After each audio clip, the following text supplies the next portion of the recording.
إن الحمد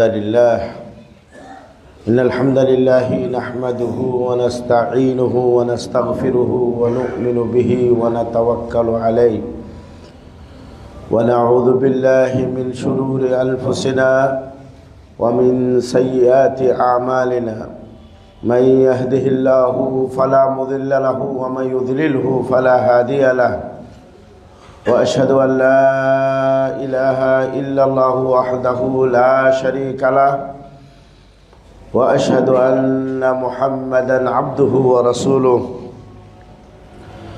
أرسله بالحق بشيرا ونذيرا يا أيها الذين آمنوا اتقوا الله حق تقاته ولا تموتن إلا وأنتم مسلمون يا أيها الناس اتقوا ربكم الذي خلقكم من نفس واحدة وخلق منها زوجها وبث منهما رجالا كثيرا ونساء واتقوا الله الذي تساءلون به والأرحام إن الله كان عليكم رقيبا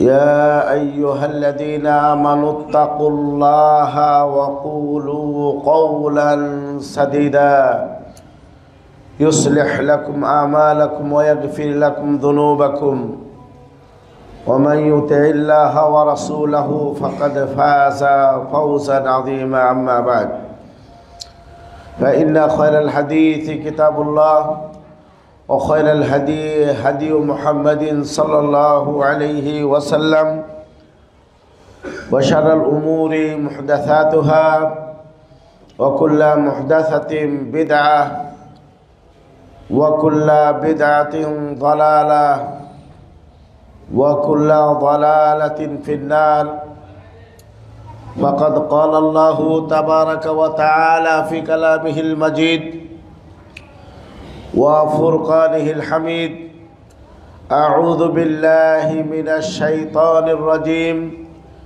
بسم الله الرحمن الرحيم قاف والقرآن المجيد بل عجبوا أن جاءهم منذر منهم فقال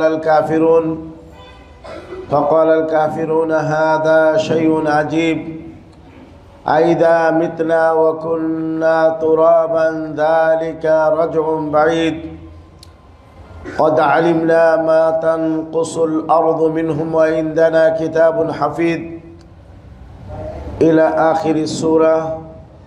وقال تعالى أيضا في موضع آخر أعوذ بالله من الشيطان الرجيم بسم الله الرحمن الرحيم اقرأ باسم ربك الذي خلق الإنسان من علق اقرأ وربك الأكرم الذي علم بالقلم علم الإنسان ما لم يعلم. وقال تعالى أيضا فاعلم أنه لا إله إلا الله. وقال رسول الله صلى الله عليه وسلم طلب العلم فريضة على كل مسلم. সর্বপ্রথম প্রশংসা এবং কৃতজ্ঞতা জ্ঞাপন করছি আল্লাহ সুবহানাহু ওয়া তাআলার জন্য, যিনি আমাদের চারপাশে বসবাসরত থাকা অনেক মানুষের মধ্যে থেকে আমাদেরকে বাছাই করে নির্বাচন করে পছন্দ করে এই সালাফি জামে মসজিদে পবিত্র জুমা দিবসের খুতবা এবং পবিত্র জুমা দিবসের 2 রাকাত ফরজ সালাত পড়ার উদ্দেশ্যে একত্রিত এবং সমবেত হওয়ার জন্য তৌফিক দান করেছেন। এই জন্য সকলেই অন্তরের অন্তঃস্থল থেকে তার প্রশংসা এবং কৃতজ্ঞতা জ্ঞাপন করি, বলি আলহামদুলিল্লাহ। অতঃপর সালাত এবং সালাম পাঠ করি, বর্ষণ করি এবং সালাত এবং সালাম বর্ষিত হোক পৃথিবীর শ্রেষ্ঠ মহামানব, শ্রেষ্ঠ নবী, শ্রেষ্ঠ রাসূল, সর্বশেষ নবী, সর্বশেষ রাসূল মুহাম্মদ বিন আবদুল্লাহর উপর,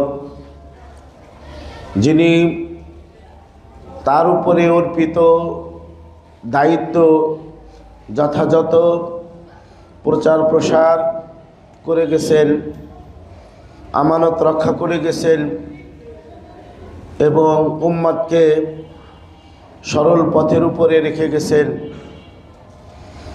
যে সরল পথের রাত্রিটিও দিনের মতো পরিচ্ছন্ন পরিষ্কার। এই প্রিয় নবী প্রিয় রাসূল মুহাম্মদ বিন আবদুল্লাহর উপরে সালাত এবং সালাম বর্ষিত হোক। ইবাদতের উদ্দেশ্যে সওয়াব নেকির নিয়াতে বলি সাল্লাল্লাহু আলাইহি ওয়াসাল্লাম। সম্মানিত উপস্থিতি, আমরা আমাদের অনেকেরই অজান্তে 2024 পাড়ি দিয়ে 2025-এ পদার্পণ করেছি। আল্লাহ সুবহানাহু ওয়া তাআলা গত একটি বছর যে আমরা অতিবাহিত করেছি, যারা ভালো করতে পেরেছি আলহামদুলিল্লাহ বলবো সেই ভালো কাজের উপরে। আর আল্লাহর কাছে প্রার্থনা করব যে গত বছরটি যেভাবে সুন্দর সুষ্ঠুভাবে আল্লাহর ইবাদত তদীয় রাসূলের অনুসরণ করে কাটাতে যারা পেরেছি আলহামদুলিল্লাহ বলার পরে এই 2025টিও যেন আমরা আমাদের জীবনটাকে সুন্দরভাবে আল্লাহর আনুগত্যে রাসূলের আদর্শ অনুসরণের উপরে কাটাতে পারি, এই তৌফিক আমরা তারা কামনা করব। আর যারা গত বছরটি আল্লাহর ইবাদত রাসূলের আনুগত্য যথাযথ করতে পারেননি, তাদের উচিত হবে এই বছরের এই নতুন বছরের শুরুতেই তাওবাতুন নাসুহ করে খালেস তাওবা করে যে পাপগুলো হয়েছে সেটার জন্য আল্লাহর কাছে ক্ষমা চেয়ে নতুন বছরে একটি নতুন দফতর, নতুন একটি খাতা খোলার দৃঢ় প্রত্যয় তাদের করা উচিত। আল্লাহ সবাইকেই তৌফিক দান করুন, যারা ভালো করেছেন তাদেরকে ভালো করার, আর যারা ভালো করতে পারেন নাই তাদেরকে তওবা করে ভালো কাজ করার জন্য তৌফিক দান করেন, আল্লাহুম্মা আমিন। অতঃপর এই বাংলাদেশে এবং অন্য অন্য দেশে, মুসলিম দেশে অপসংস্কৃতি এগুলো ঢুকে গেছে। বিভিন্ন বক্তব্যে, মুহাদারাতে, খুতবাতে জাতিকে অনেক সতর্ক এবং সাবধান করা হয় যে ক্রিসমাস, খ্রিস্টানদের বড় দিন পালন করা এটা ঠিক নয়, বেদাতুন মুনকারা এবং জঘন্যতম একটি বেদাত। তারপরে মুসলিমরা যারা এটা করবে তারা এই খ্রিস্টানদের সাদৃশ্য রাখবে, অথচ প্রিয় নবী সাল্লাল্লাহু আলাইহি ওয়াসাল্লাম খুব কড়া ভাষায় সতর্ক এবং সাবধান করে গেছেন, মান তাশাব্বাহা বিকওমিন ফাহুয়া মিনহুম। যে ব্যক্তি যে সম্প্রদায়ের সাদৃশ্য রাখবে, তাদের যে ইবাদত, তাদের যে উপাসনা, তাদের যে কৃষ্টি কালচার, তাদের যে অপসংস্কৃতি, এগুলো সম্পাদনে তাদের সাদৃশ্য রাখবে, সে তাদের অন্তর্ভুক্ত হবে। তাদের অন্তর্ভুক্ত হওয়ার অর্থ হলো আল্লাহ রাসূল হাদিসের মধ্যে বলেছেন, আর রাজুলু মা'a মান আহাব। ব্যক্তি পরকালে, ওই ব্যক্তির পরকালে তাদের সাথে হাসর এবং নাসর হবে। সে যাদেরকে ভালোবাসবে, খ্রিস্টানদের সাথে ভালো বাসা থাকলে, প্রেম প্রীতি মায়া মহব্বত থাকলে, তাদের সাথেই কিন্তু মুসলিম ইমান থাকলেও তাদের সাথে ভালোবাসা, তাদের কৃষ্টি কালচার সেটা যদি পছন্দ হয় তো মুসলমান থাকার কথা না। তো তাদের সাথে কিন্তু হাসর এবং নাসর হবে। এই গত 31 নাইটে যে সমস্ত এই ফটকা বোমা ইত্যাদি রাতের 12টার পর থেকে নিয়ে শুরু হলো, এই যে অপচয় হলো, এই অপচয়, এই যে টাকা এখানে খরচ হলো, মসজিদের সামনে অথবা বিভিন্ন জায়গায় ফকিররা 2-4-5 টাকা চাইলে এবং তারা হাত বাড়ালে সেখানে আমাদের টাকা দিতে মায়া লাগে, মহব্বত লাগে, তাদেরকে টাকা পয়সা দিতে পারি না। যে টাকা খরচ সারা বাংলাদেশে হয়েছে, এদের যদি ইসলামী চিন্তা ভাবনা থাকতো তাহলে এই টাকা দিয়ে অনেক গরিবের সহযোগিতা করা সম্ভব ছিল, অনেক গরিবকে খাবার কিনে দেওয়া সম্ভব হতো এবং অনেক গরিবের সুব্যবস্থা করে দেওয়া সম্ভব হতো। কিন্তু মুসলিমদের এই দরিদ্র মুসলিমদের, অসহায় মুসলিমদের প্রতি তাদের ভালোবাসা প্রকাশ না করে তারা সেই খ্রিস্টান, ইহুদি এবং খ্রিস্টানদের রীতিনীতি অনুসরণ করে এই অপচয় করেছে এবং অপসংস্কৃতিতে তারা যোগ দিয়েছে।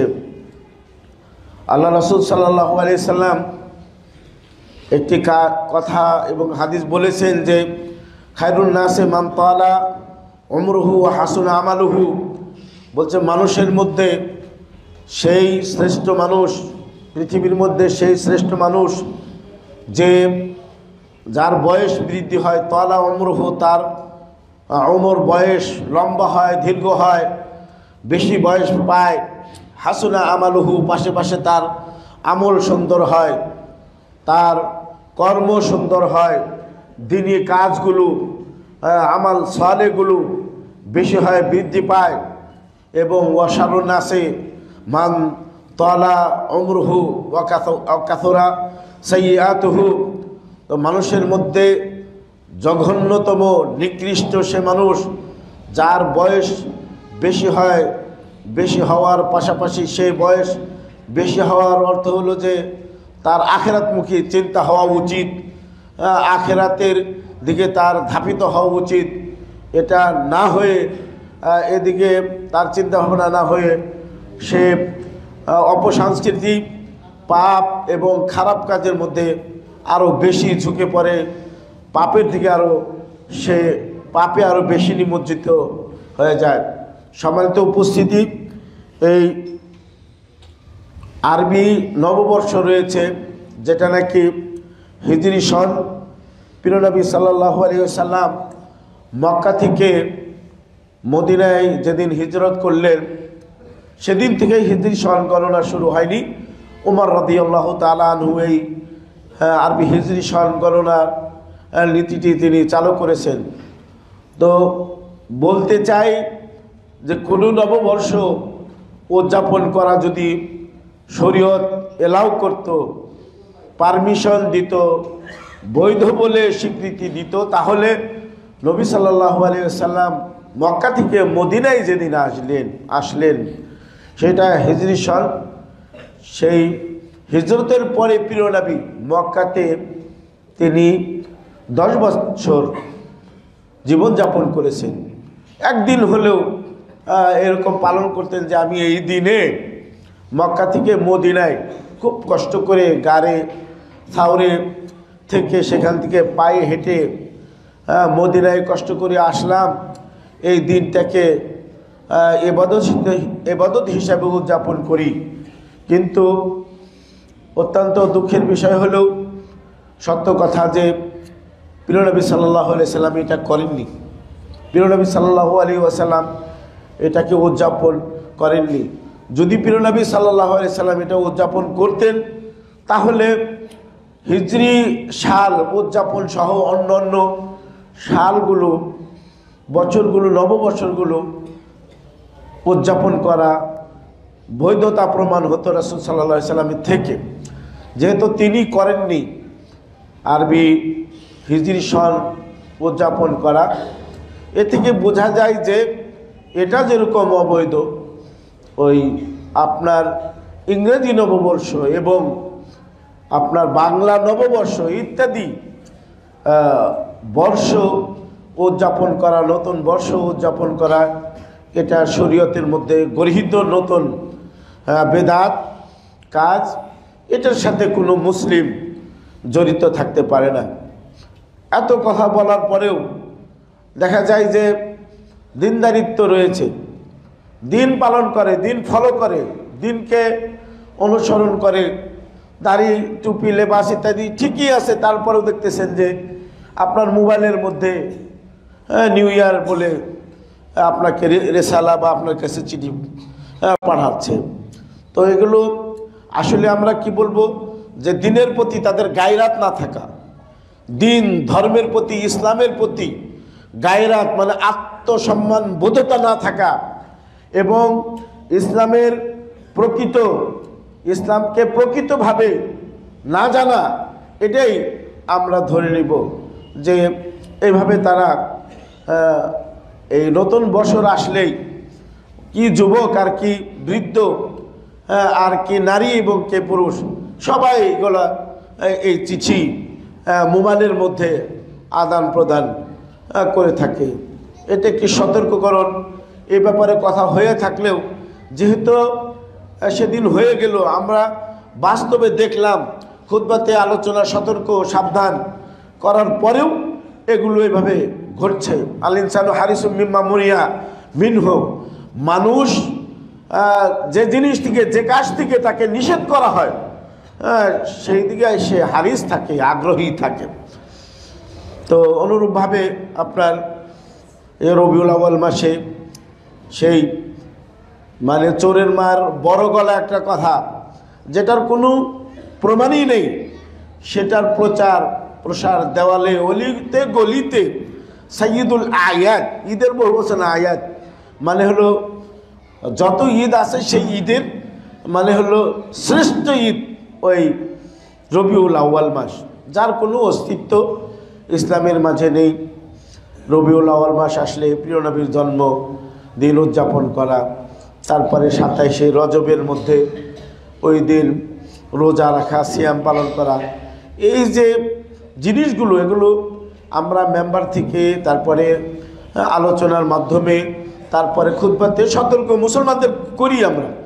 তারপরেও মানুষ যেটা প্রমাণিত কোরআন দ্বারা, সহিহ সুন্নাহ দ্বারা প্রমাণিত, সেটা পালন করতে যতটুকু তাদের আগ্রহ না দেখা যায় যেটা অপ্রমাণিত প্রচার করার জন্য বহু অর্থ এবং বহু পরিশ্রম করতে হয়, প্রমাণিত না সেগুলোর প্রতি মানুষ ধাপিত এবং সেদিকে মানুষ আগ্রহী। খুবই দুঃখের বিষয়। আল্লাহ আমাদেরকে ভালো কাজ করার জন্য তৌফিক দান করুন এবং অপ্রমাণিত যেগুলো কাজ রয়েছে সেগুলো বর্জন এবং তাদের সাথে সুসম্পর্ক ছিন্ন করার জন্য তৌফিক দান করুন। এটি একটি সতর্কীকরণ। তারপরে নববর্ষ যেরকম 2025 সালে আমরা পদার্পণ করেছি, আমাদের শিক্ষাবর্ষ শুরু হয়েছে 1 তারিখ থেকে আমরা আলহামদুলিল্লাহ ক্লাস শুরু করেছি। পুরোপুরিভাবে না হলে আলহামদুলিল্লাহ আমরা শুরু করতে পেরেছি।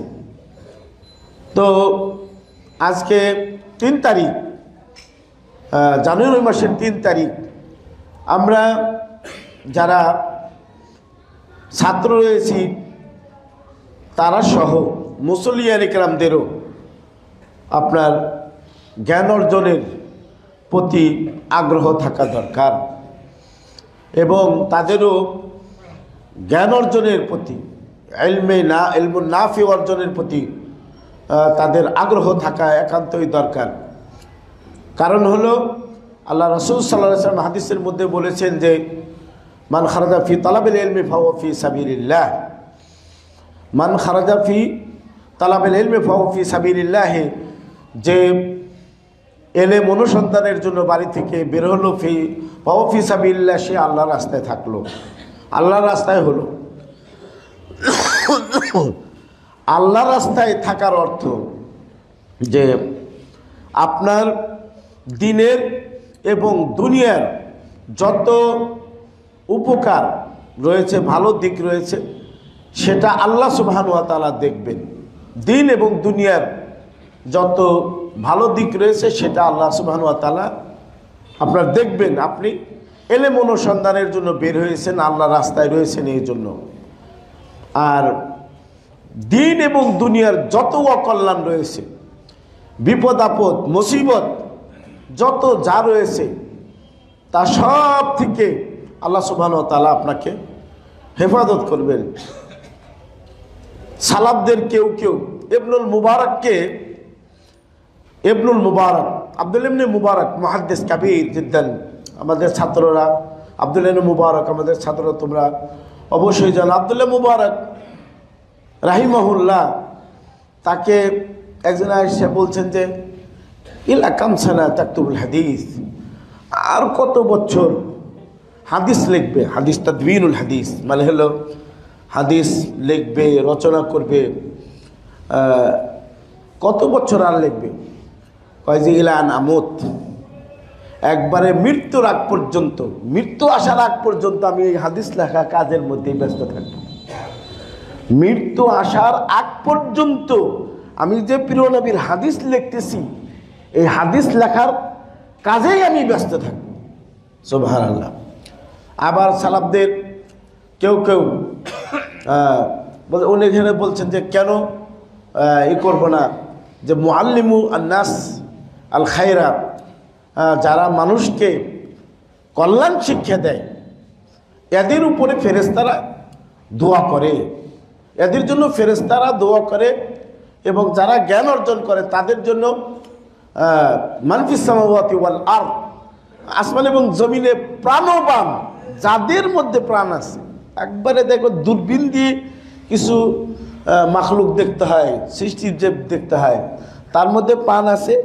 এই মান ফিস সামাওয়াতি ওয়াল আরদ, আসমান এবং জমিনের মধ্যে যাদেরই প্রাণ আছে, হ্যাঁ, প্রাণবান যারা, আসমানে আছে ফেরেশতারা, অগণিত অসংখ্য ফেরেশতা, 70,000 ফেরেশতা প্রতিদিন বাইতুল মামুরে তওয়াফ করে। যারা একবার তওয়াফ করেছে দ্বিতীয়বার আর তওয়াফ করার সুযোগ পাবে না। আসমানে এরা ফেরেশতারা রয়েছে। মান ফিস সামাওয়াতি, জমিনে কত মাখলুকাত আছে, কেউ 18,000 মাখলুকাত, এগুলো মানুষ আন্দাজি বলে, এর কোনোই নাই, মানে অগণিত অসংখ্য মাখলুকাত আছে, এগুলো প্রাণ রয়েছে। এই প্রাণবান এরা সবাই যারা জ্ঞান অনুসন্ধান করে, জ্ঞান চর্চা করে, জ্ঞান শিখে এদের জন্য দোয়া করে। পিপিলিকা গর্তে দোয়া করে, এবং মাছ পানির ভিতরে, সমুদ্রের পানির এই জ্ঞান অর্জনকারীদের জন্য দোয়া করে। ওয়াহি, এলেম মানে হলো ওয়াহি, ওয়াহিউ আল কিতাব ওয়াস সুন্নাহ। এই ওয়াহি, এটা ওয়াহি আমরা ওয়াহি বলি, বাংলা আরবি হলো প্রত্যাদেশ। ওয়াহি এটা দুই প্রকারের, মাতলু আর হলো গায়রে মাতলু, পঠিত ওয়াহি ও অপঠিত ওয়াহি। পঠিত ওয়াহি কোরআন কারীম, আর অপঠিত ওয়াহি হলো হাদিউন নবী সাল্লাল্লাহু আলাইহি ওয়াসাল্লাম, নবী সাল্লাল্লাহু আলাইহি ওয়াসাল্লামের আদর্শ।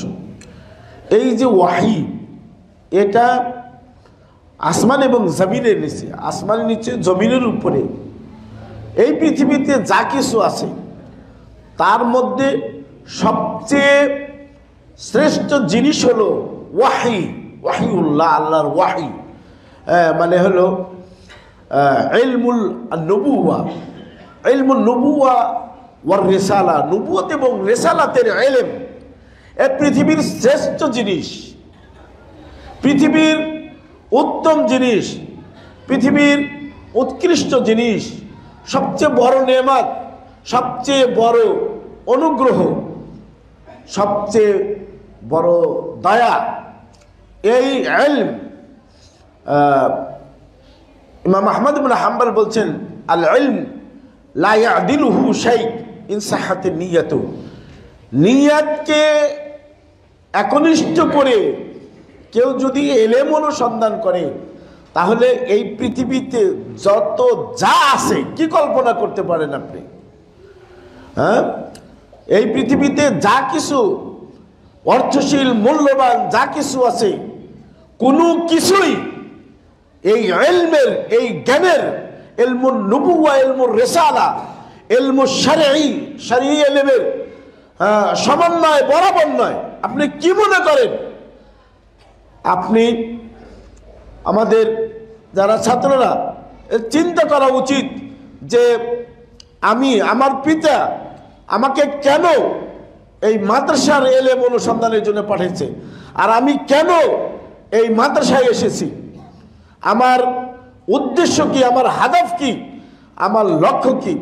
আমি কি এরকম মনে করি যে আমার পিতামাতা আমার জন্মের সময় নিয়াত করেছিল যে ছেলে হলে মাদ্রাসায় পড়াবো, তাই আমার বাবা মা জোর করে আমাকে মাদ্রাসায় পাঠিয়েছে, তাই আমি মাদ্রাসায় আসছি? আর কেউ কি এরকম ভাবে যে আমি মাদ্রাসায় পড়ে একজন আলেম হব, বরেণ্য আলেম হব, মানুষ আমাকে আলেম বলবে, মানুষ আমাকে খাতিব বলবে, মানুষ আমাকে বক্তা বলবে, কুকিল কণ্ঠী মানে সুমিষ্ট ভাষী ইত্যাদি এগুলো বলবে, এই উদ্দেশ্যে আমি লেখাপড়া করতেছি? না, আসলে লে হাদাফ তালাবিল ইলম নাফি লে ইজালাতিল জাহল আনিন নাফসি ওয়া আনিল উম্মাহ।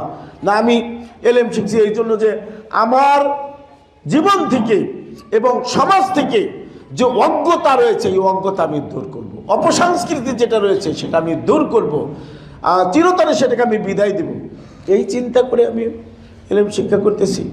এলেম যেহেতু বললাম যে লা ইয়াদিলুহু শাই, এর বরাবর কোনো কিছু নেই, হ্যাঁ এর সমান কোনো কিছু নেই।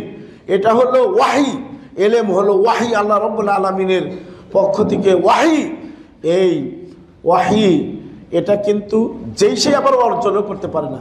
আর আল্লাহ সুবহানাহু ওয়া তাআলা এই ওয়াহি যাকে তাকে, এই ওয়াহির ইলমুল ওয়াহি যাকে তাকে আল্লাহ সুবহানাহু ওয়া তাআলা দানও করেন না, যাকে তাকে অপাত্রে এলেম দিবে, কোরআনের জ্ঞান দিবে অপাত্রের মধ্যে, আর অপাত্রের মাঝে রাসূলের হাদিস তাকে শিক্ষা দিবে, এটাও কল্পনা করা যায় না। প্রিয় নবী সাল্লাল্লাহু আলাইহি সাল্লাম, হ্যাঁ নবী এবং রাসূল, তাদেরকে আল্লাহ রাব্বুল আলামিন আলম হাইসিয়া যাও রিসালাতাহু, আল্লাহ সুবহানাহু ওয়া তাআলা ভালো জানেন যে কোথায় তিনি তার রিসালাত রাখছেন, স্থাপন করতেছেন। তো এই ইলম এটা যেটা পৃথিবীর শ্রেষ্ঠ জিনিস, তাই এটার স্থানটাও মহলটাও কলব যাকে আল্লাহ রাব্বুল আলামিন দিবেন সেটাও অত্যন্ত পবিত্র হতে হবে, সবচেয়ে উত্তম হৃদয় হতে হবে। হৃদয়ের মাঝে কোনো প্রকারের হৃদয়ের মাঝে যে সমস্ত মারাজ রয়েছে, হৃদয়ের মাঝে অন্তরের মাঝে যে সমস্ত হৃদয়ের মাঝে যে সমস্ত আমরাদুল কুলুব রয়েছে, অন্তরের রোগ সমস্যা, এগুলো দূর করতে হবে। এই আমরাদুল কুলুবের মধ্যে অনেক রয়েছে, মারাদুল আশাক, মারাদুল নিফাক, তারপরে মারাদুল শুবহাত, তারপরে হলো শাহওয়াত ইত্যাদি যেগুলো রয়েছে। এই অন্তরকে পবিত্র করতে হবে। পৃথিবীর শ্রেষ্ঠ জিনিস গ্রহণ করতে হলো পৃথিবীর শ্রেষ্ঠ মানুষ, এই মানুষের মধ্যে একটি যে অন্তর মানে একটি ওই বলা হয়েছে মুদগা, মানে মাংসপিণ্ড রয়েছে। আল্লাহ রাসূল সাল্লাল্লাহু আলাইহি ওয়াসাল্লাম বলেছেন যে আলা ইন্না ফিল জাসাদি লামুদগাতান, যে মানুষের হৃদয়ের মাঝে একটি মুদগা মানে রক্ত পিণ্ড রয়েছে, মাংসপিণ্ড রয়েছে। ইদা সালাহাত সালাহাল জাসাদ কুল্লুহু, ওই অন্তর যদি ঠিক হয়ে যায়, সালাহাল জাসাদু কুল্লুহু, পুরা বডিটাই ঠিক হয়ে যায়। ওই যা ফাসাদাত, ওই অন্তর এটা যদি নষ্ট হয়ে যায়, মারিদাল কালব, যদি অন্তর অসুস্থ হবে, আমরা মুতাআদ্দিদা বিভিন্ন রোগ ব্যাধি দ্বারাতে যদি অন্তর অসুস্থ হয়ে পড়ে, তাহলে ফাসাদাল জাসাদু কুল্লু, তার পুরো শরীরটাই ফাসাদ হয়ে যাবে, নষ্ট হয়ে যাবে। তাই আমি বছরের শুরুতে আমাদের স্নেহের ছাত্রদেরকে আমি বলবো, বিশেষ করে এবং মুসল্লিদেরকেই বলবো যে অন্তর পরিষ্কার পরিচ্ছন্ন করে কোরআনের জ্ঞান শিক্ষার জন্য প্রস্তুত হতে হবে। রাসূলের হাদিস গ্রহণ করার জন্য প্রস্তুত হতে হবে। প্রিয় নবী সাল্লাল্লাহু আলাইহি সাল্লাম তিনি নবী হলো আলা রাসি আল আরবাইন, মানে 40 বছরের মাথায় তাকে নবী বানানো হয়, তাকে রসুল বানানো হয়। তা গারি হিরাতে তিনি যে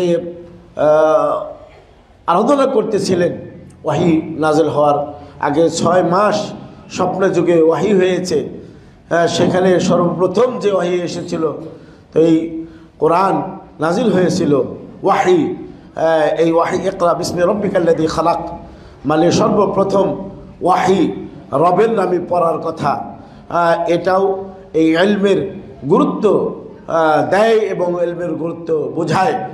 আল্লাহ সুবহানাহু ওয়া তাআলা প্রিয় নবী সাল্লাল্লাহু আলাইহি ওয়াসাল্লামকেও ইলম অনুসন্ধানের জন্য প্রিয় নবী সাল্লাল্লাহু আলাইহি ওয়াসাল্লাম আল্লাহ রাব্বুল আলামিন প্রিয় নবী সাল্লাল্লাহু আলাইহি ওয়াসাল্লামকে নির্দেশ দেন, ফা'লাম আন্নাহু লা ইলাহা ইল্লাল্লাহ, তুমি জানো যে আল্লাহ ছাড়া সত্য কোনো উপাস্য নেই। আমাদের সম্মানিত মুসলিয়ান ইকরাম, আপনাদেরকে বলবো যে ওই হাদিসের মধ্যে তো এর গুরুত্ব আছেই। সালাফদের তারা ইলম অনুসন্ধানের জন্য কি পরিশ্রম করেছেন। আমাদের এক সালাফদের রয়েছে যে 30 বছর, 1 বছর নয়, 2 বছর নয়, 3 বছর নয়, 10 বছর নয়, 30 বছর বলছে মা আকালতু ফামান বিয়াদি, আমি 30 বছর যাবত আমি আমার হাত দিয়ে আমার খাবার থেকে লোকমা উঠিয়ে আমি মুখে দিই নেই, আমি নিজ হাতে খাই নাই। কি করেছে? কায়দে আকালাতনি উখতি, আমার বিল্লুকমা, আমার বোন আমাকে তার নিজ হাতে খাইয়ে দিতেন আর আমি হাদিস লিখতে থাকতাম, হাদিস লিখতে থাকতাম। সুবহানাল্লাহ। তা যে বলছে যে আমি যাই লিখতাম তাই হেফজ করতাম, আমি যাই লিখতাম তাই হেফজ করতাম, আর আমি যা হেফজ করতাম ইলমের মধ্যে তার প্রতি আমল করতাম এবং সেদিকে মানুষদেরকে আহ্বান করতাম। ইলম এটা অত্যন্ত গুরুত্বপূর্ণ জিনিস। ইলম অর্জনের জন্য আল্লাহ সুবহানাহু ওয়া তাআলার কাছে অনেক জিনিসেরই দরকার রয়েছে ইলম অনুসন্ধানের জন্যে। তার মধ্যে সবচেয়ে গুরুত্বপূর্ণ যেটা, সেটা হলো আল ইস্তিআনাতু বিল্লাহ। ইস্তিআনাতু বিল্লাহ, আল্লাহর কাছে সাহায্য কামনা করা। আল্লাহ সুবহানাহু ওয়া তাআলার কাছে সাহায্য কামনা করা, যেহেতু ইলম যেহেতু ইবাদত, এই ইলম অর্জন করা যেহেতু ইবাদত, জ্ঞান অর্জন করা যেহেতু ইবাদত, এই ইবাদত এটা মুহাক্কাক করার জন্য, বাস্তবায়ন করার জন্য আল্লাহ সুবহানাহু ওয়া তাআলার ইস্তিআনা, সাহায্য চাওয়া ছাড়া এবং আল্লাহর সাহায্য পাওয়া ছাড়া এই ইলম অর্জন সম্ভব নয়। তাই অবশ্যই আল্লাহ সুবহানাহু ওয়া তাআলার কাছে সাহায্য দিতে হবে। ইলম অর্জনের জন্য আরও আল্লাহ সুবহানাহু ওয়া তাআলার কাছে দোয়া করতে হবে যে আল্লাহ সুবহানাহু ওয়া তাআলা যেন তাকে ইলমে নাফে দান করে। রব্বি জিদনি ইলমা, রব্বি জিদনি ইলমা। প্রিয় নবী, প্রিয় রাসূল, তাকে আল্লাহ শিখেছে অকুর রব্বি জিদনি ইলমা। পৃথিবীতে সোনা দানা, মাআদেন, খনিজ পদার্থ কত কিছুই আছে, পৃথিবীর সম্পদ গুইনা কি শেষ করা যাবে? আমাদের বাংলাদেশ তাও কোটি কোটি ডলার, তাই না? দরিদ্র একটা দেশ, তারপরেও এই দেশের মধ্যে কত সম্পদ আল্লাহ সুবহানাহু ওয়া তাআলা দিয়ে রেখেছেন, যেগুলো বিশ্বের যেগুলো ধনী দেশগুলো, আমেরিকা, তারপরে ইউরোপ, তারপরে আপনার লন্ডন, এই যে ধনী, কত সম্পদ এই পৃথিবীর মাঝে রয়েছে। এই পৃথিবীর মাঝে কত সম্পদ, কত মূল্যবান জিনিস রয়েছেন। এর মধ্যে থেকে কোনো কিছুই আল্লাহ রাব্বুল আলামিন তার প্রিয় নবী, প্রিয় রাসূল, হাবিব, তার হাবিব, তার খালিল মুহাম্মদ বিন আব্দুল্লাহ বলে নাই যে এই জিনিসটা তুমি বেশি করে নাও। স্বর্ণ দুনিয়াতে ব্যবহার করে তো পুরুষের জন্য নিষেধ, রূপে ব্যবহার করতে পারবে। তো সোনা দানা যত যা কিছু আছে তুমি এর মধ্যে থেকে কিছু তুমি তোমার জন্য গ্রহণ করে নাও। তোমার পরিবার পরিজন, তুমি মৃত্যুবরণ করবে, তোমার পরিবার পরিজনের জন্য কিছু গচ্ছিত করো, এগুলো কিছুই বলেন নাই। হ্যাঁ, বরং বলে তুমি বলো রব্বি জিদনি ইলমা, তুমি বলো রব্বি, হে আমার রব, জিদনি ইলমা, হ্যাঁ আমাকে জ্ঞান বাড়িয়ে দাও, জ্ঞান বাড়িয়ে দাও। হ্যাঁ, আর কিছু তো চান নাই। আর কিছু থেকে তো আল্লাহ রাব্বুল আলামিন তার হাবিবকে বলেন যে বেশি দেন, এর থেকে আমাকে বেশি দেন, এটা বাড়িয়ে দেন, এটা তো বলে নাই। বরং এলেম, জ্ঞান। তো এই জ্ঞান এটা অনুসন্ধানের জন্য তাহলে আল্লাহর কাছে ইস্তেআনা চেতে হবে। তারপরে আল্লাহ সুবহানাহু ওয়া তাআলার কাছে দোয়া করতে হবে যে আল্লাহুম্মা আল্লিমনি ইলমান নাফিয়ান, আল্লাহ মানফানি বিমা আল্লামতানি ওয়াল্লিমনি আল্লিমনি মা ইয়ানফাউনি, আল্লাহ মানফানি বিমা আল্লামতানি ওয়াল্লিমনি মা ইয়ানফাউনি। প্রিয় নবী সাল্লাল্লাহু আলাইহি ওয়াসাল্লাম যথেষ্ট এই দোয়া করতেন, হে আল্লাহ তুমি আমাকে এলেম শিখিয়ে দাও। আল্লাহ তারপরে বলছেন যে এমন এলেম শিক্ষা দাও যে এলেম আমার উপকারে আসবে। আল্লাহ মানফানি বিমা আল্লামতানি, যে এলেম আমাকে তুমি শিক্ষা দিয়েছো, হ্যাঁ এর দ্বারাতে আমাকে উপকৃত করে। ও আলিমনি মা ইয়ানফাউনি, আর আরও এলেম, এমন এলেম শিক্ষা আমাকে দাও যে এলেম আমার উপকারে আসবে। কাবিসা রাদিয়াল্লাহু তাআলা আনহুর হাদিস তো আমাদের ছাত্রদের জানা আছে যে কাবিসা রাদিয়াল্লাহু তাআলা আনহু, হাদিস মুসনাদে আহমদে আছে, কাবিসা রাদিয়াল্লাহু তাআলা আনহু তিনি রাসূলের কাছে আসলেন। আসার পরে রাসূল জিজ্ঞাসা করছে, বয়স হয়ে গেছে, বৃদ্ধ বয়স, বুঝছেন না, একবারে হাঁটতে পারে না, হাড় দুর্বল হয়ে গেছে, হাড় দুর্বল হয়ে গেছে, একবারে থরথরে বুড়ে। এই কাবিসা রাদিয়াল্লাহু তাআলা হঠাৎ করে আসছে। রাসূল বলছেন, কেন আসছো কাবিসা, মা যা বেকা, কেন আসছো, কোন জিনিস তোমাকে নিয়ে আসছে? তো আয়েশা তার প্রকৃত অবস্থাটা বললো যে শরীরের হাড় যেটা যৌবনকালে খুব শক্ত ছিল, দেওয়ালে মারলে মনে হয় দেওয়াল ভেঙে যাবে, এমন শক্ত হাড্ডি এখন বয়স হওয়ার কারণে হাড্ডি নাজুক হয়ে গেছে, দুর্বল হয়ে গেছে, পাতলা হয়ে গেছে, বয়স অনেক বেশি হয়ে গেছে। আসছি এই জন্য যে আলিমানি মিম্মাই আলফাউনি আল্লাহ বিহি, আমি আপনার কাছে এই জন্যই রাসূল আসছি, পয়সা চাওয়ার জন্য আসি নাই, টাকা চাওয়ার জন্য আসি নাই, দুনিয়ার কোনো ধনভাণ্ডার পাওয়ার আশায় নেবে লালসায় আমি আপনার কাছে আসি নাই, আসছি লিয়ান্তু আল্লিমানি মা ইয়ানফাউনি আল্লাহ বিহি, আপনি আমাকে এমন কিছু শিক্ষা দিবেন যেটা আমার উপকারে আসবে। চিন্তা, হ্যাঁ সাহাবাদের চিন্তা, মানে কোন জিনিসে জান্নাতে তাদেরকে প্রবেশ করাবে, কোন জিনিস দুনিয়াতে তাদের উপকারে আসবে, আখিরাতে কোন জিনিস তাদের উপকারে আসবে, এই খেয়াল খুশি, এই চিন্তায়, এই মনোমানসিকতা তাদের ছিল। আসছি এই জন্য যে এলেম শিক্ষা, এমন জ্ঞান শিক্ষা দেবেন যে জ্ঞান আমাকে উপকৃত করবে। আল্লাহু আকবার। তখন রাসূল বললেন যে ইয়া কাবিসা মামার তাবি সাজারিন ওয়াল হাজারিন ইল্লা ইস্তাগফারাল্লাকা, ইস্তাগফারাল্লাহ মানে হলো তুমি হে কাবিসা তোমার বাড়ি থেকে যখন বের হয়ে যত গাছপালা, লতাপাতা এবং বৃক্ষরাজি এবং পাথর, পাকা বাড়ি, কাঁচা বাড়ি যা তুমি অতিক্রম করে এসেছো, ইস্তাগফারা লাকাল্লাহ মানে এই সব জিনিস তোমার জন্য আল্লাহর কাছে ক্ষমা চেয়েছে। সুবহানাল্লাহ। হ্যাঁ, এই যে এলেম শিক্ষা করার জন্য আমাদের ছাত্ররা, এখানকার তো ছাত্র এখন কয়জন আছে, অনাবাসিক ছাত্র, তাদের সংখ্যা কম, সব বিভিন্ন ডিস্ট্রিক্ট থেকে আসছে, বিভিন্ন ডিস্ট্রিক্ট থেকে এলেম অনুসন্ধানের জন্য আসছে। তারা এই হাদিসের মেসদাকের মধ্যে পড়বে, তারা এই হাদিসের সব পাবে ইনশাআল্লাহ।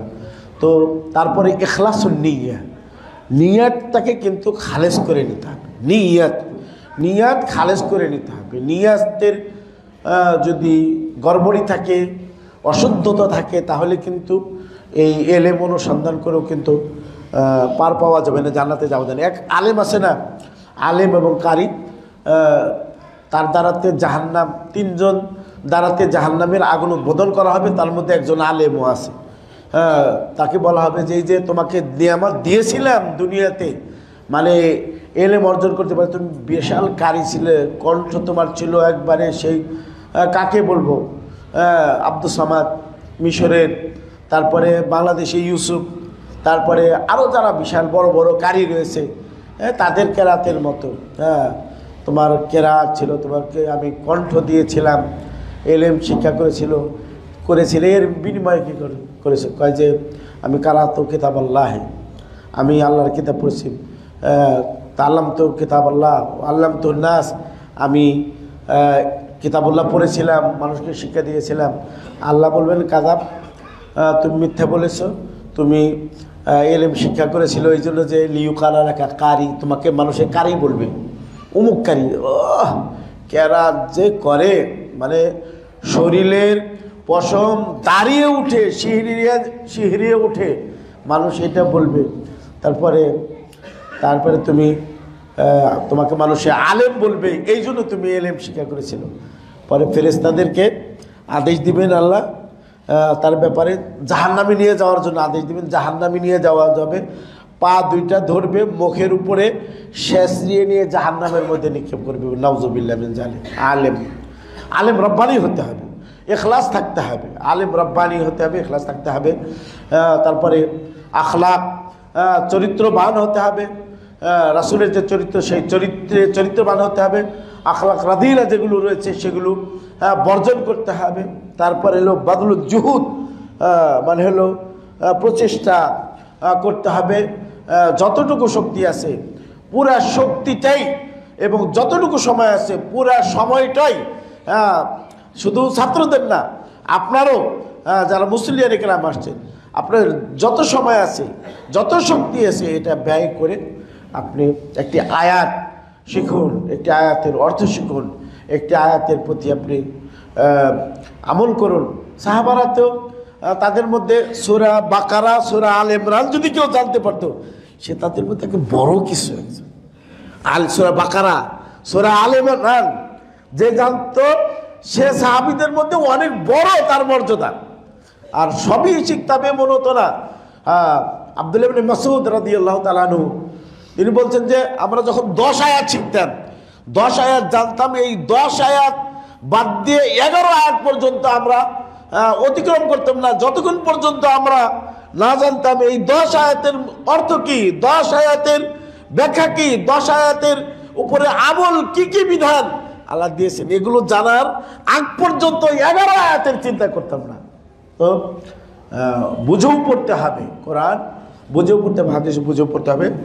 সে যাই হোক, ছাত্রদেরকে আমি বলবো যে যতটুকু ওই যে ইমাম শাফি রাহিমাহুল্লাহ যে কবিতা বলেছেন, সেই কবিতাটা তোমাদের জানা আছে, তারপরেও একটু স্মরণ করে দিচ্ছি। সেটা ইমাম শাফি বলছেন, আখি লান তানাল ইলমা ইল্লা বিসিত্তাতিন, যাকা ব্রেনও থাকতে হবে, মেধা, যাকাইন ওয়া হিরসিন আগ্রহ, ওয়াজতিহাদ প্রচেষ্টা থাকতে হবে। বুলগা মানে হলো যেটা কেবল মানে উমুর জরুরিয়া, মানে হলো প্রয়োজনীয় জিনিস, খাবারের মধ্যে থেকে, পোশাকের মধ্যে থেকে, তারপরে ঘুমের মধ্যে থেকে যতটুকু প্রয়োজন ততটুকু তুমি গ্রহণ করবে। তারপরে হলো ওয়া সোহবাত উস্তাদ ওয়া তুলু জামান, সোহবাত একজন উস্তাদ থাকতে হবে। বলছে যে কেউ যদি একাকী কিতাব পড়ে, একাকী এলেম অনুসন্ধানের জন্য যদি ঢুকে, সে একাকী বেরিয়ে আসবে, মানে হলো সে কোনো কিছু অর্জন করতে পারবে না। একজন উস্তাদ অবশ্যই লাগবে, এবং বেদাতি উস্তাদ না, সুফি, তার পরবর্তীতে মুতাজিলি, জাহমি, রাফিজি এমন উস্তাদ না, একজন আহলুস সুন্নাহ ওয়াল জামাতের একজন দক্ষ আলেমের সোহবাত লাগবে, মোলাজামাত। আবু হুরায়রা রাদিয়াল্লাহু তাআলা আনহু পেটে ভাতে রাসূলের কাছে পয়রা থাকতেন হাদিস সংগ্রহ করার জন্য। সুবহানাল্লাহ। সোহবাত ওয়া তুলু জামান, তুলু জামান মানে লম্বা টাইম ই করতে হবে। যে দেখেন মরার আগ পর্যন্ত ইলা মাতা তাকতুব ইয়া আব্দুল্লাহ মুবারাক আল হাদিস, কতদিন আর হাদিস লিখবা? কয় ইলা আনা আমুত, মৃত্যুর আগ পর্যন্ত আমি হাদিস লিখতেই থাকবো। লা তাস্তাজিল, মানে তাড়াহুড়া করবে না এলেম অনুসন্ধানের জন্য। ও অলা তাতাআজ্জাল, মানে এই মুহূর্তের মধ্যে কিতাব মুখস্থ করে বললো, পুরা বুলুগুল মারাম আরবাঈন নববী হেফজ করে ফেলবো, তারপরে পরবর্তীতে বুলুগুল মারাম পরে শেষ করবো, মেশকাত পরে মুখস্থ করে ফেলবো। তাড়াহুড়ার কোনো কিছু নেই, মানে ধীরস্থিরতার সাথে, ধীরস্থিরতার সাথে আল্লাহর উপরে তাওয়াক্কুল ভরসা করে এলেম অনুসন্ধানের দিকে লেগে থাকতে হবে, তবে আল্লাহ সুবহানাহু ওয়া তাআলা এলেম দিবেন। ইদা আতাইতা কুল্লা শাইইন লিল ইলম মা ইউতিকা ইল্লা বাদাহু। হ্যাঁ হ্যাঁ, এলেমকে, জ্ঞানকে তুমি তোমার সব যদি দিয়ে দাও, এলেম তোমাকে তার আংশিক তোমাকে প্রদান করবে। এগুলো সব মনে করে বছরের শুরুতে সকলেই, আমাদের ছাত্র সকলেই এই কোরআনের ইলমে নবুওয়া, ইলমুর রিসালা, ওয়াহিউন নবুওয়া রিসালা অর্জনের জন্য চেষ্টা করবেন। এই কথা বলেই আজকের কথা শেষ করছি। বারাকাল্লাহু লানা ওয়া লাকুম ফিল কোরআনিল আযীম ওয়া নাফা'না বিল আয়াতি ওয়া যিকরিল হাকীম ফাইন্নাহু তাআলা জাওয়াদুল কারীম মালিকুম রাউফুর রহিম।